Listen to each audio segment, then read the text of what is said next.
$7.6 million. That's how much money a family located in Southern California pocketed by importing recyclables from the state of Arizona and cashing in on the redemption value. As the state of Arizona doesn't offer a recycling program like California, New York, among other states that do, a family saw fit to haul an astounding 178 tons of bottles and cans across the state line over the course of 8 months, building an alarming profit off the illegal activity. As such, the prosecutors charged the family of 8 with defrauding the California recycling program as well as grand theft, and the family could face jail time of up to 6 years when all is said and done. So even that 1.8 million is not enough to cover 6 years, huh? 7.6. 7.6 million? Wow. Well, I mean, obviously, if they made that illegally, then it's it belonged to the state anyway. That's, yeah. I have never heard of that happening before. Well, evidently it's actually quite common. So actually, according to the news article, there was another group of 6 who performed the same actions last year, only these individuals managed to accrue over $10 million using the same defrauding scheme. And actually, nearly 100 people have been found guilty of committing the same criminal activity in the previous decade. So it's pretty common, actually. Huh. So they just take like a whole bunch from another state and then... Another state. Well, I mean, yeah, because Arizona doesn't have that program, so they just take, all the cans and bottles and go recycle them. Because it's taxed correctly in a certain state, therefore you can't do it outside of that state. Well, it's not even just that. It's that they actually have the program to that's actually being invested in. So, like, they actually allocate that money. Like, okay, we're going to allocate the 5 cents that goes on the receipt when you buy a soda. Mm-hmm. We're going to allocate that away so that way you can return it. And if you don't, then that's just extra money that can go into the recycling program. I gotcha. Arizona doesn't have the allocation. California does, and people are defrauding them of that. They're taking advantage of it. Okay, that's ridiculous.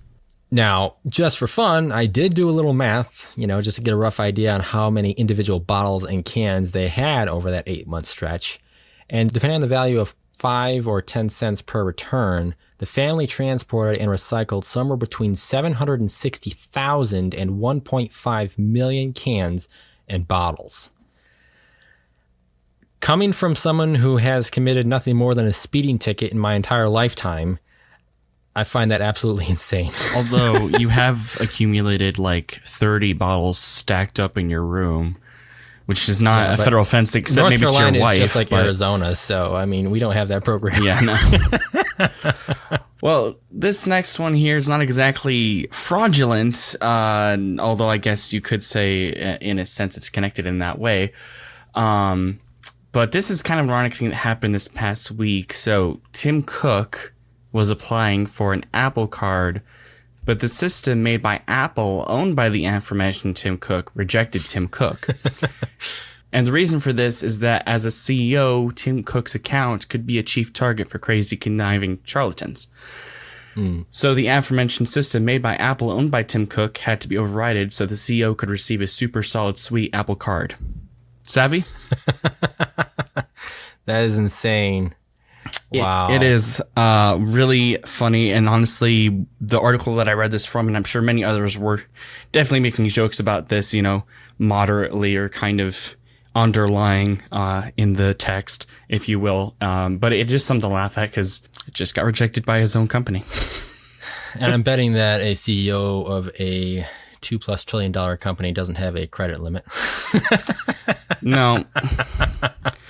No, he's got cash to back it all up. So. Oh, yeah, for sure, and I'm sure his credit score is well endowed. Into but millions. Oh, no, yeah, just kidding. That's even possible. Well, you can only get 820 or something like that. So yeah, that's your interesting other piece of information. Yeah, that is funny for this week.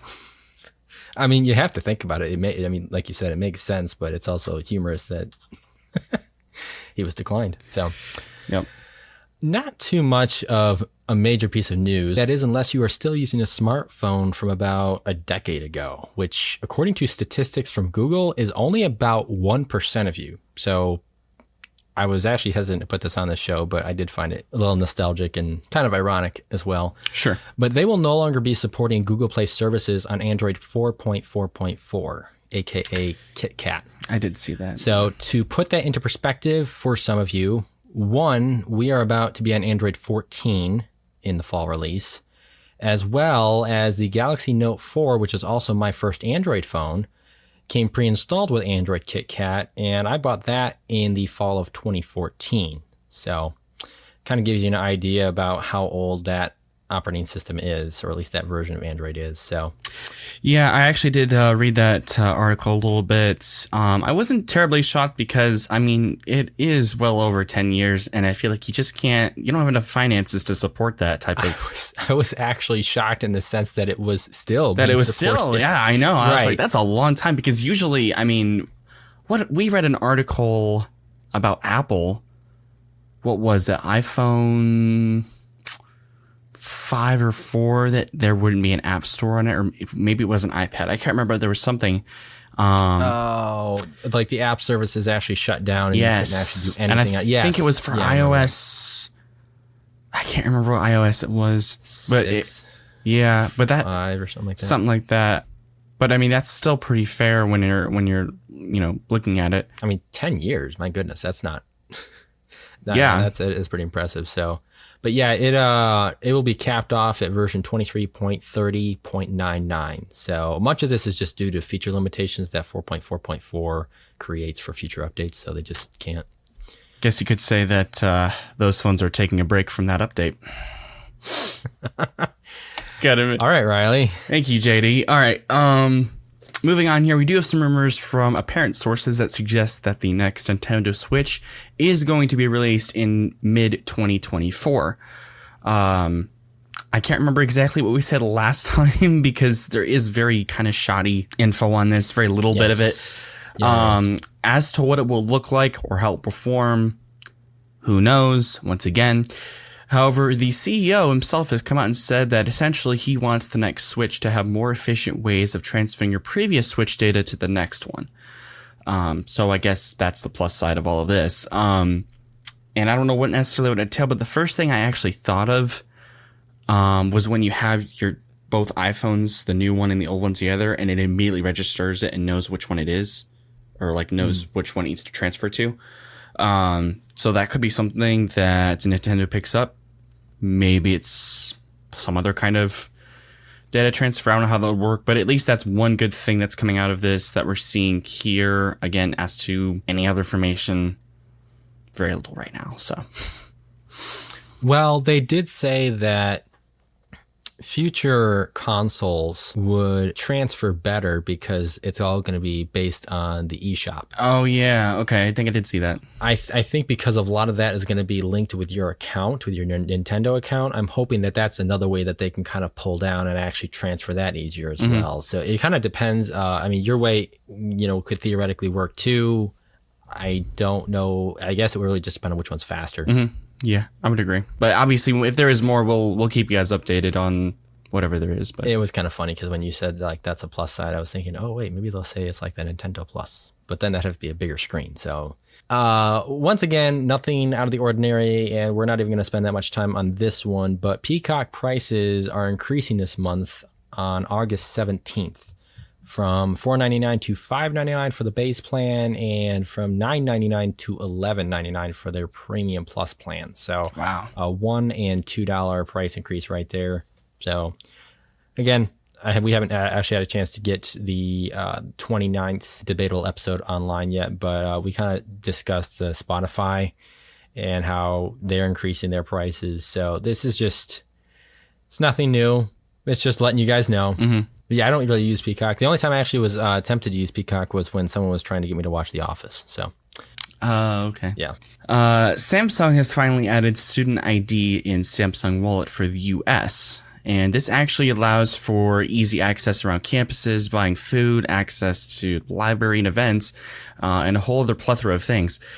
For those interested, we will list the steps because they're quite intricate. But we'll list those in the description so you can kind of look back on them if you intend to use Student ID in Samsung Wallet. So, well, that's kind of exciting. I didn't think that was like necessarily a big surprise. I would have thought that would have been already part of a lot of the mobile platforms. Well, you got to think, I originally thought exactly what you just said, and then I realized Samsung is a company held in Korea, and there are many companies that have yet to release other things in foreign countries that are here in the US. Yeah, so, and I mean, you might, again, it is kind of like, man, it took a while, but I mean, they've been slowly releasing those in other countries as well, so it's kind of understandable. I get that. I mean, but it would surprise me though, just because I feel like the US is like a massive customer when it comes to Samsung products, but that's just some speculation on my end. So, but back in April, Google launched a beta release for Nearby Share, specifically for PC.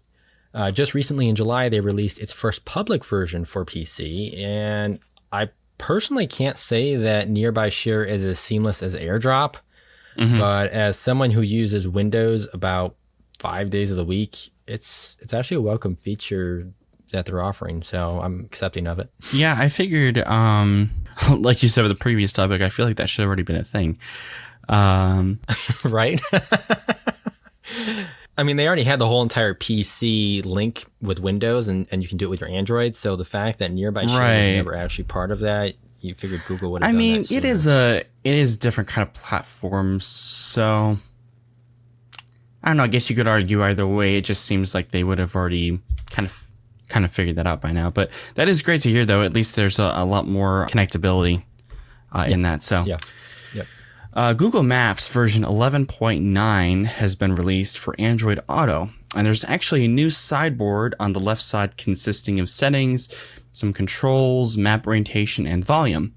And finally, we now have that long-lost ability of using your phone while in Android Auto.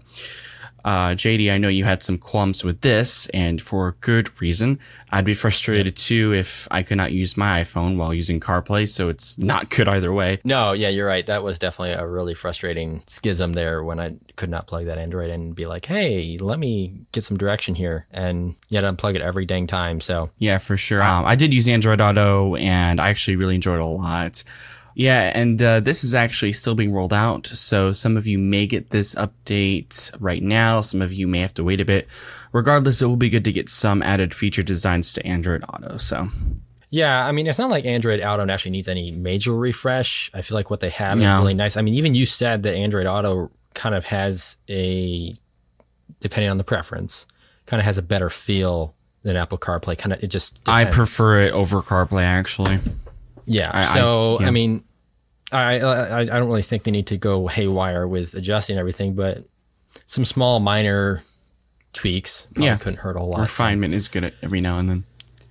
But yeah, you said that was 11.9? Yep, 11.9.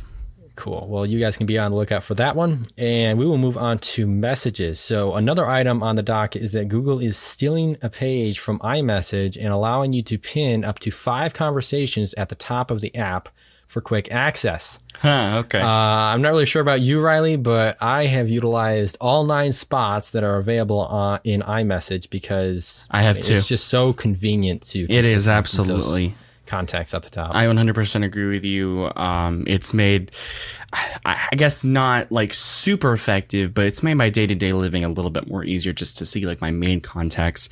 Well, because they always stay in that position because right, 3x3 grid, and you know exactly where everyone is. Yeah, those are the ones that you kind of contact more often than not.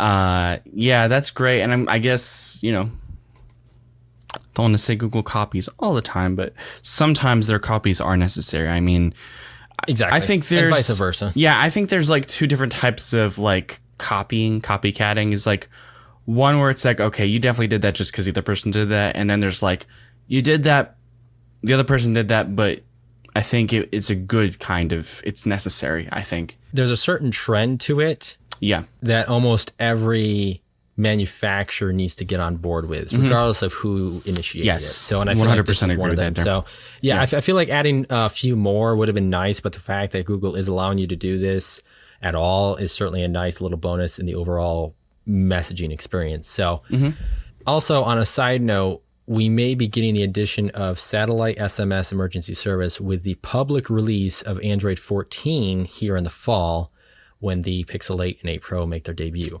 So That's evidently, great. yeah, it is great. Evidently, there are already some Samsung phones and obviously Pixel phones that currently support this. The Android operating system simply doesn't offer it yet. So the ability to do it has been kind of actually dormant for the time being. Yeah, again, that's one of those things where it's like that's necessary for more users. It is. I mean, we've gone through quite a few topics here about how stories, it's saved people's lives and stuff like that. And so I think important. it's one of those standards that needs to just be level on the entire playing field. Yeah. Yeah, 100% agree with you right there. When they originally released that for Apple, I was like, good on you. That's absolutely all there for it. I mean, it's one necessary item to have. Kind of curious how it's going to work because, I mean, obviously we know how to do it on iOS. Kind of curious if it's going to be like exactly similar as far as setting up the SMS emergency satellite or if there's going to be some other process to it. So we'll have to see. Yeah. Now, this is not a major piece of news. However, T-Mobile users will be losing a perk that many probably don't even use to this day. Tidal, a music streaming service, will not be free to use to premium plan users starting this September 1st. Starting August 1st, existing users will be given a link directly to Tidal to start their own billing cycle. To be honest, I hardly knew of Tidal. I've seen it here and there, but I've never even used it, so I really can't speak on the quality of this platform. But for those who have, we wanted to give you a fair warning before it's no longer free to you premium users. So. Yeah, I assume that that's probably more for the higher end plans that T-Mobile offers that would include that Tidal. So we actually have the Magenta Max plan, so I'm assuming we would be far more than would have had to have had it, yeah. On that note, though, I was kind of a little bummed to hear that because I didn't even know that was an offering. That's unfortunate. Now, here's the thing. I am inundated with countless music streaming apps. Oh, yeah, me too. Spotify, YouTube Music, Apple Music, just to name three. I have used Tidal because they have that, I think it's like a $1 or $3 per month promo thing, and I've tried it out, and it seemed nice. The only reason why I would actually continue using it, especially if it came free, was because it's actually built in as the music service for Plex. And not many people know what that is because Netflix, Hulu, Disney Plus, et cetera, are the big dogs. But for us who own our own content and we kind of like to stream it to our own locations, that's what they use. So and Plex is really cool. And I don't know if you actually noticed this because Riley, you do use it. When you're on Plex and you watch like an episode or a movie and you scroll down, it'll actually show you all the songs that are in that movie or TV show. Oh, that's actually pretty cool. And they use Tidal as the music service to play it. Oh. So that is why I would have loved to have used Tidal. Just because it would make it so much easier. Now, if they had used Apple Music or YouTube Music or whatever, I wouldn't really care. But it's kind of a bummer, though, that they're taking that away. And, I mean, I think the problem is, and not to yammer on and on here, I think the problem is that there is so many perks with T-Mobile, you don't really know what you're missing out on. Oh, we didn't even know there was a Paramount plan, a free one for a year until last year. Plan. And we've had T-Mobile Magenta Max for 2 years now? 2 or 3 now, yeah. And actually, I didn't even know about Tidal until I enjoy DJing as a hobby, just messing around. Yeah. And on Serato, that's a DJing software, they actually allow you to use Tidal if you want to get your music there. So you pay a subscription through Serato, and I think even a couple others. Maybe what's it called? Rebox? I forget what it's called, but there are even some DJ apps that you can mess around with that actually allow you to use Tidal as well. That's really cool. Yeah, fun fact, by the way, I don't know, do you know who actually founded Tidal? No. Jay-Z. Oh, okay. I don't know how much you know about Jay-Z, but I mean, I know enough of him. I don't know him like. Yeah. I don't follow him like people follow the Kardashians, so. Yeah. He's but yeah, that is interesting. So yeah, that's Tidal. But again, you will be reminded by an SMS that you can start your own billing cycle of Tidal if you so choose to do. So yeah. I think they even offer a year of AAA membership as well as T-Mobile offers too. So it's many. Like insane. And there's even they really just need to list out everything. Like, here's what we offer, and here's what you can jump in on, even if it's just like a promo. Yeah, I feel like this could be a topic in and of itself. But there's even like certain discounts that you can use through T-Mobile, like on the T-Mobile Tuesday. Shell gas station. Yeah, gas station. Little Caesars Pizza. Just a whole plethora of things. And bookings, hotels, airlines, Yep. a lot of stuff. And I feel like people aren't necessarily aware of that. And they wonder why it's so expensive each month. But that's where the money's going to. I mean, ultimately. And yet it's still either right in line, or sometimes it has been actually cheaper than Verizon. So depends. Well, really quite impressive. It depends on if you're doing the with Verizon. I believe it's actually cheaper if you're doing multiple people in like multiple lines than it is with T-Mobile. Oh. So, although I could be wrong about that, but in past rumors, we knew all about the action button, which debuted on the Watch Ultra, which would surface on the iPhone 15 Pros. But now we have more direct insight into what exactly is mappable, as up to this point, it's been mere guesswork. Mm-hmm. According to Steve Mosier, who is well known for going through Apple's coding across their operating systems, you should be able to map the action button to one of the 9 options: accessibility, silent mode, shortcuts, which gives you plenty of access to various functions on your phone, in that option alone. yeah, Camera, flashlight, focus modes, magnifier, translate, and voice memo. So these mappable options were revealed in the coding for iOS 17. Now, of course, Apple could alter this at any time, but for the moment, it looks to be a reasonable number of items to choose from for what you want your action button to do on the fall debut of the 15 Pros. So I can't really argue with any of those. no, I don't really wish there was anything else on there, really. yeah. I actually did see the article, and I feel like I was very well satisfied with what they were giving you. Yeah. I actually am pretty excited for the camera one, because with Android, you just double click that power button and you can camera. Power So with button. this, it's a little more easier to access that. But yeah, this is great if it do good. If it do good, this will be great if it actually does come to fruition. So Yeah, and if it's actually refined as we hope it would be. So yep, bezel-less displays has been a dream for most phone users, I think. To not have to look at the unpixelated part of the screen, but now it looks like it could become a reality. According to Mac Rumors, Apple has allegedly asked suppliers for bezel-less displays. These suppliers are LG and Samsung, and evidently the supposed time that Apple would be releasing this phone with bezel-less displays would be the iPhone 17 Pro in 2025. Now we know that the bezels on this year's upcoming model will be a lot thinner than the 14 series. yes.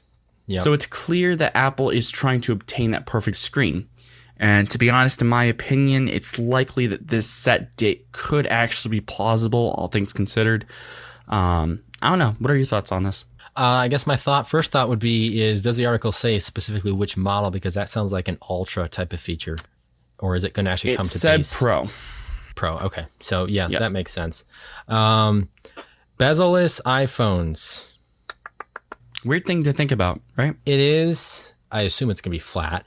So, the only thing that's actually... Yeah, the article even said, suggested that Apple would never even be able to do that just because it could be distorted or it could mess with the display. Yes. So, Yes. Yeah. Okay. So, the only thing you would actually be touching on the top would either be the chassis or the screen. There wouldn't be any, like you said, unpixelated areas. Correct.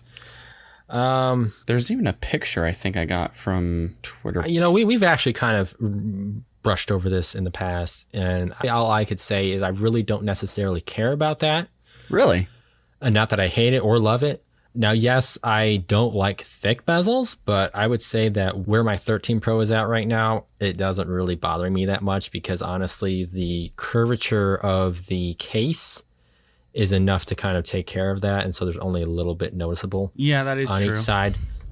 That's just me. To take away the bezel completely, It's cool. I think it's a goal that most manufacturers have tried to obtain. Yes, I totally agree with you there. I think the only issue that I would have is it would depend on, and I'm contemplating, it would depend on whether or not Apple did this intentionally after a period of time. So it wasn't their first thing that they thought of when maybe the iPhone 10 came out or even the 13 or whatever.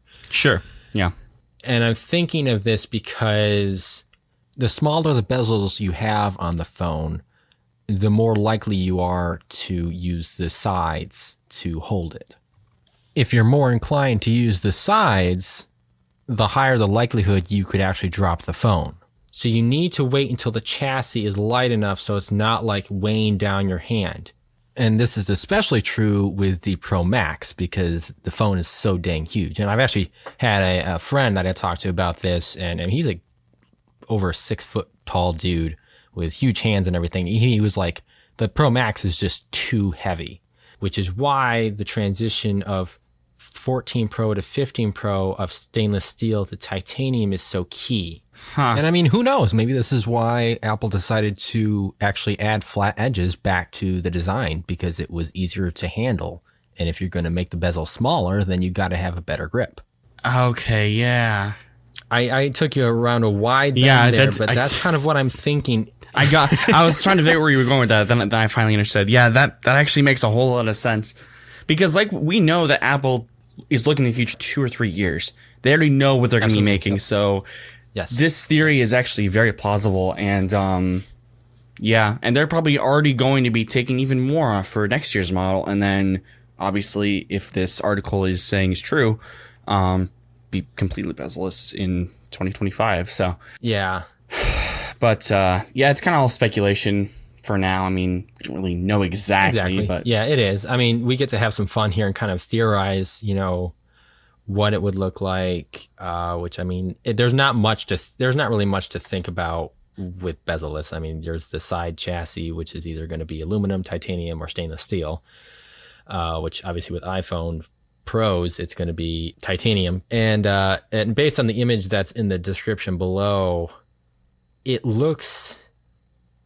It's gonna be a really weird way to describe it. It looks naked. That is the way I was actually gonna say it. It looks off-putting, not in a bad way. It just looks so unnatural. Here's the reason why it looks so naked. It feels like I have 2 pair of eyes in that black bar that are staring at me, and the rest of the body is naked. If that island wasn't there, yes. I don't know if I would really care as much, but it looks really funky, at least the renders. I mean, obviously this is just something, cooked up on software base. But yeah, that is pretty interesting. And like I said, it's really not a deal breaker for me as long as it's not, I mean, we've kind of gotten past the point of too thick bezels. Yeah, see, honestly, I feel like they should have kept the notch. I feel like the dynamic island without those bezels, it feels like almost distant, like disconnected from the phone itself. It looks like it was an afterthought. Right. Without bezels. Yeah, but now imagine that with the notch on it. It feels a little more sensible. Unless maybe you view it this different way. And I'm gonna actually pose this to you because I'm curious. Is that because you feel, or is that because the notch has been around for the past 3 or 4 years? It's something that you're used to, or do you just feel like because it's coming down from the top, it just kind of fits in? I will admit that probably could be a partial reason why. And I mean, the main true end goal here with this whole bezel-less notch is they're going to eventually take away the island. Yeah, it's a transition period. I think the only thing that will be there for quite a while is going to be the pinhole. Yes. And then even then, by the time technology actually reaches its full potential on under-display cameras, you will actually have full, true 100% screen-to-body ratios. So, Absolutely. But moving back to actually T-Mobile, they're rolling out something called 4-carrier aggregation. It could also be labeled as 4-channel aggregation on their 5G standalone service. Essentially, they're merging 2 channels of 2.5 gigahertz running ultra capacity 5G, 1 channel of 1900 megahertz, and another channel at 600 megahertz, all of which are on the sub 6 gigahertz spectrum, and routing them into one. Now, what exactly does that mean for all of you who don't care to hear the technical jargon? Faster speeds. We are seeing reports of 3.3 gig download speeds, and for the consumers out there, those who are using the S23 Ultra, you will be among the first to enjoy this turbocharged service from T-Mobile. So that is incredible. 3.3 gigs is insane. I can't even get barely a gig where I live with Charter. I think they offer like 900 some. This is actually funny, and I'll respond to this whole thing, but was it Friday? I was at work, and I was looking through a filing cabinet, and because it's right next to my workstation, and there was a folder in there that had old floppy disks from early 2000s. And on the back, it said like 1.3 megabytes. Yes. How far we've come to now, 3 gigs is like, I mean, because like to people, it's probably like, oh, that's just another number. That's always going to get bigger. But if you really like think about it, it's just incredible. It's insane. And to speak to this directly, I'm just fascinated. You can't argue with it. You can't be upset with it. I mean, it's actually very impressive that they're trying to find this way to, aggregate 4 channels into one and provide this across the sub 6 gigahertz spectrum. I mean, I'm just like, wow, that is crazy. Now, obviously, there are certain phones, like I said, with the S23 Ultra being the first one that will have access to that. Mm-hmm. But I mean, eventually, this is going to hit a wide stream of smartphones out there. So yeah, one thing, and I'll actually, because I'm sure there's going to be some people out there that were thinking this, so I'll speak on their behalf. When you were talking about floppy disks, I'm sure they were thinking, well, Riley, I don't know if you realize this or not, but there used to be a whole room full of computer technology that probably only took up kilobits. Yep. Oh, I'm aware of that. So. Oh, yeah. Yeah, I was just mentioning about that specifically. Even my boss was asking me when I brought them to him. He was like, do you know what this is? And I said, yeah, they're floppy disks. But I even know back of like for NASA computers when they launched the original rocket for Apollo 11, I think it was like huge computers that took up. And I know exactly what you're talking about. Yeah. And that was like very minor disk space. Yeah. Yes, so small. And even I don't know if you know this YouTuber, his name is Odd Ones Out. His real name is James, and he was talking about the internet in the 1990s. Yeah. And he was saying how the disks, like the speed at which you're able to get stuff was like super small. It was so slow that like it was actually connected to a landline. So if your landline was being used, you couldn't even use your internet, and that's where the whole internet sound comes in from. Which obviously I wasn't a 90s kid. JD was, so I don't really have that experience. I remember that. Yes, I remember we had to get off the computer if mom had to make a call or something like that. So I remember pretty that crazy was to think about. Yes, that was my nostalgia right there. It kind of funny, and I was actually thinking about also when you're mentioning that, I was thinking of the Macintosh computer. And how you actually had to insert the disk to actually just have all access to one program at a time. So it is impressive. I mean, we're talking about, internet connection on a cellular platform. But to just kind of contemplate how, transfers and data storage and how far we've come is really impressive. So now they also plan to reach 320 million people here in the States with their ultra capacity 5G service before the end of this year. So that's leaving a little over 3.5% without 5G UC coverage. So it's really impressive. I know that's about, 320. That's about 11 or 12 million. So that's not like a small number, but I mean, that's in comparison to like the entirety. That's right. That's they're dwindling down people that don't have, 5G access. So, and this is 5G UC. Right. Yeah. X users, just saying that sounds completely weird, are limited to only dark mode, as the CEO Elon Musk says that it is better in every way. Is it really? Is it? Last week, Musk was in the process of changing the Twitter logo and name to X across all mobile platforms. However, Apple had to give him a big halt. According to their terms of service, an app name cannot have less than 2 characters. So obviously this hindered Twitter from actually changing its name.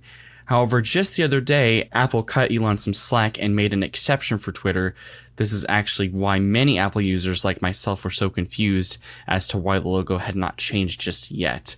Yeah. So, 2 crazy things happening, and I'll even name one more here, and we'll kind of just go with it because it's Meta and Twitter and everything is just crazy right now. Because of this whole X shenanigan thing, people are actually selling their iPhones with the original Twitter logo from $800 to upwards of $25,000. You can tell just how sour some people are if they're willing to pay that much just to keep the original app icon.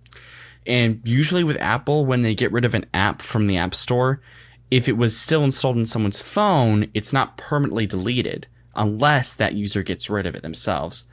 So, for example, when Apple had Fortnite, I think there was even another one. There was a Flappy Bird. Oh, yeah. Yep. Yep, and people are selling that for like $5. So like an example, people were selling when Flappy Bird was, being rid of. People were selling their iPhones for $5,000. Actually, still had Flappy Bird on it. So this is not necessarily a new thing, but obviously with Twitter, it's just like people are very serious about it. Out of all these 3 things, I don't know. You just pick and choose what you want to talk about, man, because I'm all ears right now. Dark mode, I don't necessarily think I care. I think there's some people that leave dark mode on their iPhones the entire time. I do. Yeah. Yeah, you do. There you go. So, like, I don't think that's necessarily... I have it set to sunset, sunrise. So, I don't think... I see the controversy in that just because people are like, well, I actually do like the lighter mode because, the text... shows up better for my eyes or whatever. I don't know. It's it's preference. The character limit, that's kind of funny. Like you, I was surprised. I didn't actually think that was going to go through. I saw the article. I was like, oh, bummer. Musk is going to be X'd out. He's gonna be ticked. Yeah. Apple's not one to budge on their policies. It is rare you will ever see that happen, and this is one of those extremely rare instances where they were like, "Okay, we'll let you have it." I'm not sure if there was money under the table that went with that or what, but yeah. And then the whole entire iPhone thing, and actually that always has kind of puzzled me. So do they actually just like reset the phone, set it up, install the app, sign out of their account, and then sell it? Is that how that works? I don't know. Because I'm like, it is weird. And the other thing is you would have to make sure that auto apps updates are turned off, and then when you receive the phone, make sure you don't turn it back on. Because if it auto updates, then that icon is gone, and you just spent like precisely way more than you ever should have or needed to in the first place. It's just like way too much effort for just one minuscule thing. Honestly, I'm not a huge fan of that whole X thing, but I am not willing to pay $1, a cent, just to keep the original app. I mean, it's like Fortnite. I get Fortnite. Flappy Bird, I think that was overrated. Fortnite, that was a whole different story, and I was actually on their side with that. But as far as this, yeah, I couldn't see people spending that much just for a dang icon. That's ludicrous. Yeah, and out of these 3 topics, the one thing I will say regarding the character limit is that I feel like Elon really can't complain anymore if Apple keeps charging them 30% of their revenue. Because like they did that, so now it's like, yeah, this is what you have to deal with. You gotta like. Are we entering the Godfather role here between these 2 major companies? It's and this is why I think Elon has specifically tried to, charge more people on Twitter just for like anything, pretty much, just because he doesn't want to have to pay that much, I guess, that 30% from Apple. It's almost kind of petty, I think. And it is petty on a certain level. It's also thinking about how much he invested in it. And we've talked about that before, but there is a lot that, is calculated into it. And I wouldn't disagree with you that it's petty. Mm-hmm. But there's just... Choose the lesser of two evils. We should make a list of topics that could literally take an hour and of themselves. I feel like Netflix would be one of them. Musk and Twitter would be another. Yeah. I would have said in the past iPhone and USB-C, but that's a thing of yesteryear. Yeah. We'll actually hit on that later on in the episode. But moving back to another carrier, Verizon, aka Big Red, they are joining in on the fall action for Sunday Ticket. According to latest reports, they have struck a deal with YouTube TV and the Leatherhead League to offer Sunday Ticket for free or for at least a discount, depending on your preferences. Interesting. As always, the fine print is important. Yes, it is interesting. To briefly break it down, and I'll spare you the misery because this white man can't dance, but we'll begin with new customers first. So if you sign up for a new Unlimited Plus mobile line and purchase a select smartphone, you will be eligible for access to Sunday Ticket. Such smartphones stem from Samsung, Google, and Motorola. They include the S23 series models, Flip 5 and Fold 4, Pixel 7, 7 Pro, and Pixel Fold, as well as the Motorola Edge Plus. So get those phones, that eligible line. The existing customers, You can also jump in on the action with those select models and that mobile plan. Or you can even just shave off $100 from the starting price through Verizon Play Plus starting August 11th. So you can actually also achieve free access if you jump on board with the Verizon Home Internet service as well through select plans. So they've given you a lot of options, albeit the Unlimited Plus plan is no walk in the park for your wallet. But if you plan on getting that plan anyway, you might as well jump in. If the perks on the plan are worth your expense, then I would say it's probably a fair price. But if you're not really wanting a whole lot of those perks, then it wouldn't be really worth it that much to you. So yeah, because I think that one starts like $90, if I'm not mistaken, somewhere close to that. Yeah, and then obviously if you had multiple lines, it lowers the price. But even still, that's a top, like you said, it's a top tier. So. Yeah. So, or if you're not even a football fan or specifically NFL fan, then I can totally understand that. So, but we'll go ahead and move on to deals here. The first one we got here is the Samsung 14-inch Galaxy Book 3 Pro, and this is with the 13th gen and Core i7. So, depending on which storage version you get, if you get the 512, it's 21% off, which brings it down from $1,449 to $1,149.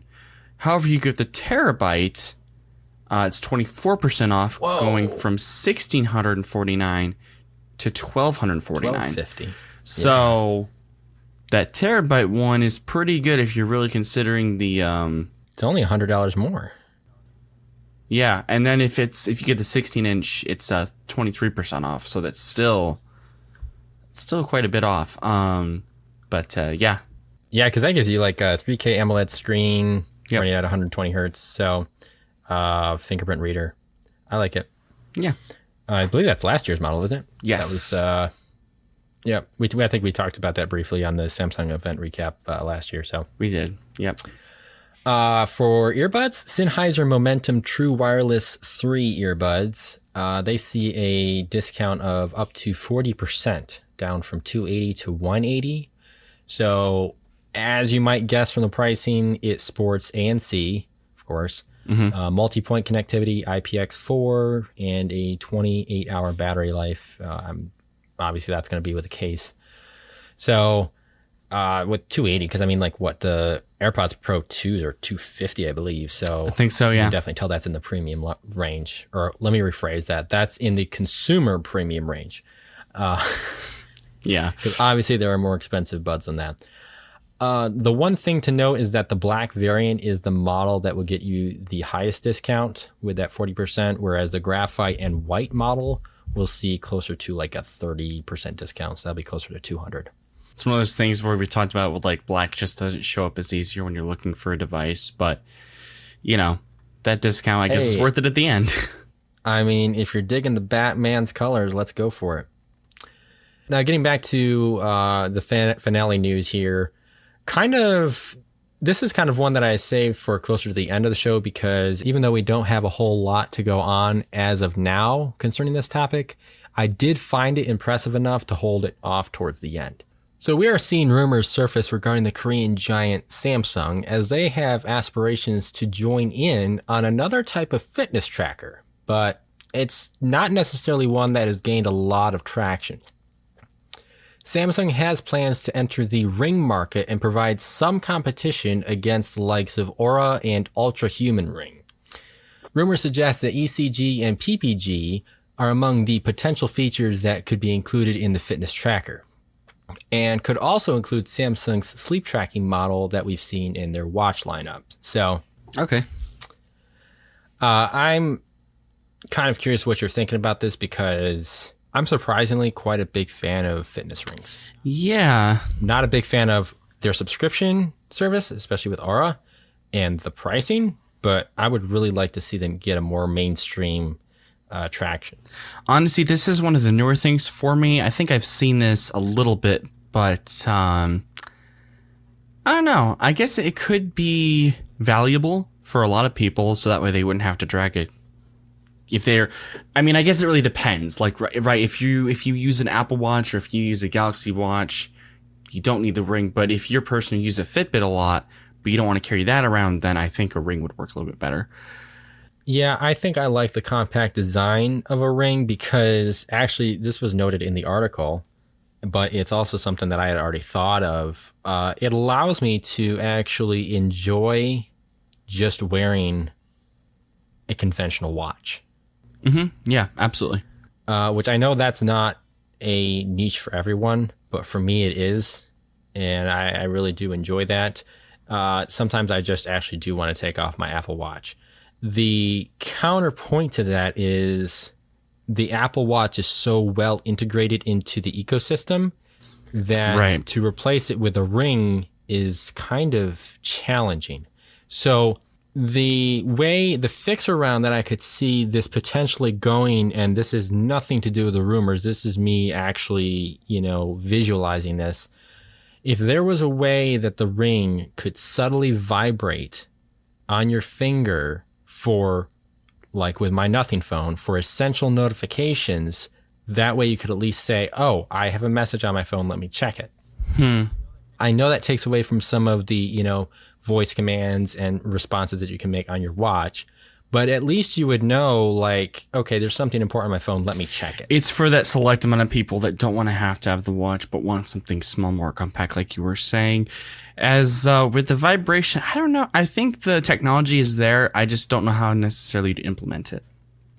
I don't know. Yeah, and the problem they're already having is that the ring's already becoming too thick as it is. I mean, like thicker than regular rings. So yeah. I still actually do want to try out the Oura Ring, just because I think it has its place in the market. Do you know how much it is? They're like $350. Okay. I mean, that makes sense, but it's like, wow. Oh, you're thinking they were small? A little bit less. I miss they maybe like 200. Okay, here's the thing. You pay for the ring, and then you have to pay a subscription for the fitness services. So it's almost like you're back into the Fitbit, but on an extremely high level, because they barely give you anything. Like you really can't even use the ring unless you have the subscription. It's basically what happens. Okay, so there's the Heritage model, which is $300, and then there's Horizon, which is $350. Okay. So Heritage has more of a so the Heritage kind of looks as though like some sort of jewel is supposed to be on top, but it kind of flattens out. And then the Horizon is smooth the entire way around the ring. But yeah, I mean, I really want, and if there was one and I've said this about other products, if there was one company that could really pull this off and make it a mainstream product, it would be Samsung. I mean, this is a company that has pretty much bet their lives on the foldable, and they're killing it. Well, not even just foldables. They bet their lives on gimmicks in general. I mean, we've said it before. That's one of the things that I wouldn't say they've mastered at, but they definitely been a pro, at least in mainstream devices. They're willing to take chances. They are, and it's done well for them, honestly. And I don't doubt that they could actually really pull this off easier and maybe even make it cheaper and better than Aura's.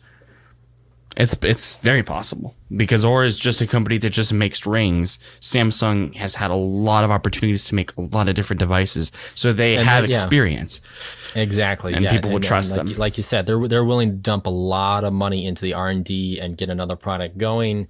Right. And I really do. I believe that this fitness tracker has a place in the market. I really do. Yeah. Depending on how thick it actually gets. If it stays within reason, it's such a subtle tracker. It really is. Almost scary in some ways, but it's really cool. And it'd kind of be funny because I could just theorize a man and a woman being like, ooh, let's buy Aura rings for our wedding bands. Someone's done it. I promise you someone has. If not, I'm going to be upset if someone hasn't. Well, the fact that they come in silver, black, stealth, gold, rose gold, it's just like, it would not surprise me at all. So yeah, totally. But in either case, for now, there is still a lot unknown about this device. And the timeline suggests that we could be waiting till 2025, maybe 2024, if we're lucky. Samsung's original plan was to have this device available this year, but with many complications, one such relating to other matters interconnected with Apple, they are on a bit of a delay. So all in all, time will tell if these rumors lead to the final product. So I'm actually excited about this one. I really am. I really hope that I'm going to ask you this question. Okay. And I'm going to say no. Do you think this is something Apple will ever do? No. I just don't. I don't really. They're not one. It's not like them. For one thing, they're not one for redundancy. Because I feel like a ring could see the side of redundancy, and that would eat. Now you'll argue. Anybody could argue that, well, they have a lot of redundancy. Look at their iPad lineup. Look at their iPhone lineup. It's true. Yes, that's true. But there's a reason why they do that. There is a reason why they do it. So it really just, I mean, if they found a way to make it work to their advantage of profitability and marketing and such, I'm sure they would probably at least consider it. I just have a hard time believing that would come to fruition. So, but that's just me. Also, I feel like a ring in and of itself, its identity has to do a lot with sleekness and like boldness. I feel like Apple doesn't really identify with those two terms necessarily. On some products, probably, but I feel like Samsung more goes along that route. At least, like, look at their Watch Classic. I see what you're saying. They're not so much about style. I mean, yes, they like to have it be more refined and professional and clean. Okay, that is Apple. Yes. But yeah, I can definitely see where you're coming from with that. The other thing that I feel like is a really good advantage is a screen. The fact that a ring doesn't have a screen, or at least one that's easily damaged, versus like an Apple Watch or something like that. I mean, I'm always a little more aware of, okay, where's my Apple Watch when I'm doing such and such? Right. With a ring, especially if one that didn't have a screen, it's got that outer shielding and cover. So theoretically, I'd be less worried about that. Wait, does the Aura one have a screen on it? No, I mean, there was something in the article about a screen, but I don't really think I feel like that's pushing limits, at least right now. A screen in on the early a versions, ring? yeah. I mean, maybe the Galaxy Ring 5 will have it. Who knows? I don't know. Galaxy Ring.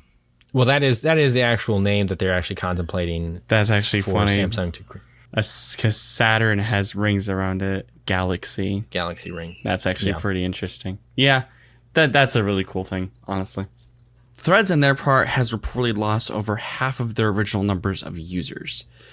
And actually, Zuckerberg said it himself that he actually is not shocked by this, since, from what he says, it tends to happen with newer apps. He also stated that he's trying to get those users back by showing important threads on Instagram. I'm not sure entirely what that entails, but it could be just like maybe integrating some things off of threads into Instagram. I don't know what that means again, but that's what he's doing, I guess.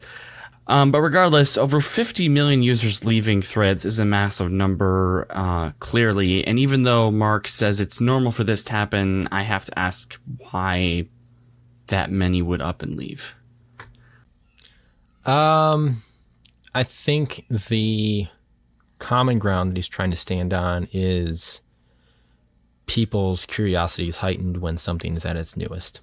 Yeah, but even then, it's still... Because, I mean, they're probably just going to, like, see, okay, is this worth it? And then if they don't like it, they'll probably just jump off and be like, oh, okay, maybe I'll come back later. I mean, that's just, like, speculation. That makes sense. It's just... I can kind of see where he's coming from a CEO standpoint, but I think he's just trying to nurse his wounds and not make it seem as bad as it could possibly be. I don't know. That's another whole ordeal entirely. So, yeah, hopefully this doesn't become a huge thread to him. But to close out the show, over the past 6 months or so, we've seen the EU come up with some very interesting policies for tech companies.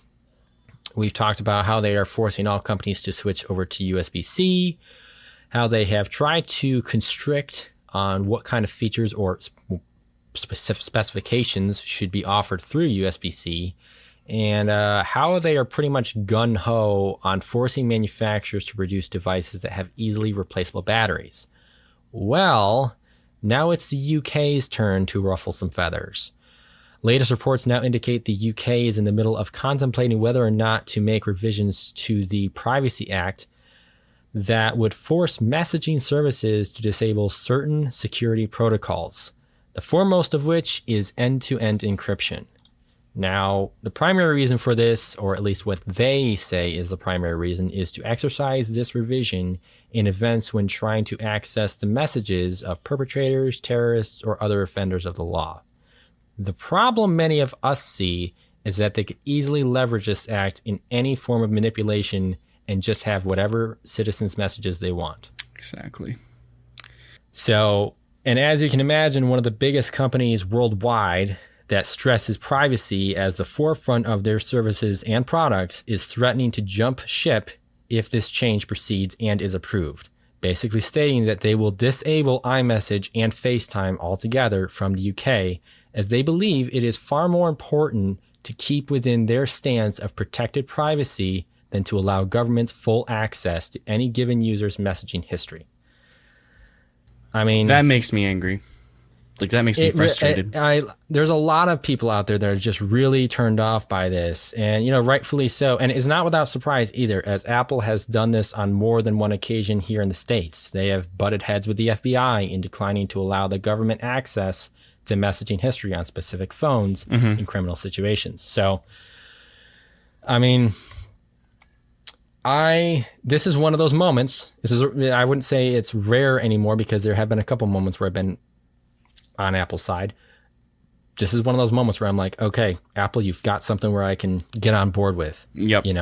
I'm not like against you on this. I can really see where you're going with this, and I'm actually glad that you're one of the $1 trillion companies that's advocating my privacy, especially in a government-related situation. So, yeah, I can understand to an extent, like, if you're just looking at it from face value and saying, like, it would be nice if for good intentions, if certain governmental properties actually had information to easy access to actually stop criminals or terrorism.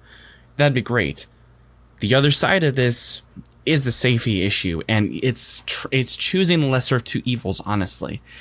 I mean, that's what the FBI is. It's an investigation bureau, and it's designed to go in, use all evidence available, and find what the perpetrator and everything in it. And for secure, because what's going to happen when it's a slippery slope. That's exactly. They start. This is what our mom used to say. And you guys, I give you an inch and you take a mile.